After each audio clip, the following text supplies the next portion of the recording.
ဆရာတော်တို့ကြိုးရတဲ့ကောကြိုးရရဟောသူ့နိုင်တဲ့အတွက်ကျွန်တော်အရင်ရှုံးပွဲကနေအခုလိုနိုင်ပွဲပြန်ရတဲ့အတွက်ကျွန်တော်ဝမ်းသာပါတယ်ပျော်လည်းပျော်ပါဗျသူ့ဖြစ်နိုင်တော့အလဲထိုးဘိုးနဲ့ယူမလို့တော့ရင်မှန်းထားတာပေါ့နော်ရင်မှန်းထားတာပဲအခုတော့အမှတ်နဲ့ပဲနိုင်သူကတော့တော်ကောင်းတယ်ဗျမာလည်း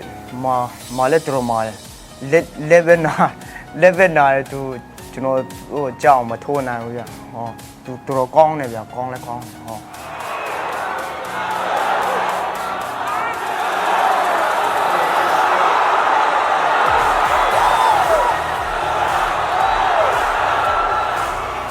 ဝက်ကတော့မလွေးဘူးဗျကောင်းရုံးတယ်အရင်ပွဲတွေကြတော့10ရက်လောက်လိုမှပဲဝုန်းကနေချလိုက်တော့ဘာမှမလုပ်နိုင်တော့ဝက်ချအဲ့လိုဖြစ်နေတယ်ပြိုင်မဲ့နဲ့ပတ်သက်ပြီးတခြားလေးလာခဲ့တယ်လားဟုတ်သူ့ပွဲတွေပဲအမြဲကြည့်တယ်ဗျဟုတ်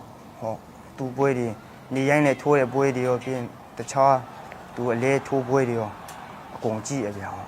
မွေထိုင်းထိုးမှာဆိုအဆုံလို့လေ့ကြည့်ခဲ့ရဗျဟုတ်ဘောက်ဆင်ပိုင်းရောပြင်ဘောက်ဆင်အချင်းရဲ့မွေထိုင်းအချင်းရဲ့အဲ့လိုမျိုးတတ်စီခွဲပြီးမှကျွန်တော်ဆို့ရဗျဟုတ်ကျွန်တော်ဆရာမောင်းပေးတာ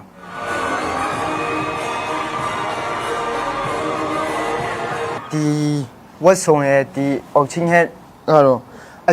ရင်ကလေးကပြင်ထားတာဗျအောက်ဟက်ကတော့မပေါ့ဒီဝတ်ဆောင်ကြီးတော့ချင်းရိုးရလို့အရင်ကလေးက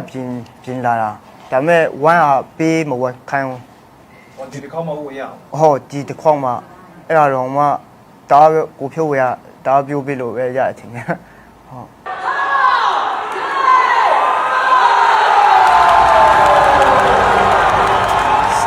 စာချုပ်တီးရအောင်လို့တွားချင်တယ်ဗျအတိကတော့ကျွန်တော်ဘိုးနတ်လိုချင်တာဟုတ်ဘိုးနတ်များလိုချင်တာဟုတ်တယ်ဗျစာချုပ်မရလည်းဘိုးနတ်များရတယ်ကျွန်တော်ဟိုအတိကတော့စာချုပ်တီးရအောင်တော့ကျွန်တော်စူးစမ်းပါဗျစာချုပ်ရတော့ခပတ်နာနီဖို့တော့မခက်တော့ထင်တယ်ဗျကျွန်တော်တစ်စစ်ချင်းပဲအကောင်းဆုံးဖြည်းဖြည်းချင်းစူးစမ်းမယ်ဗျဟုတ်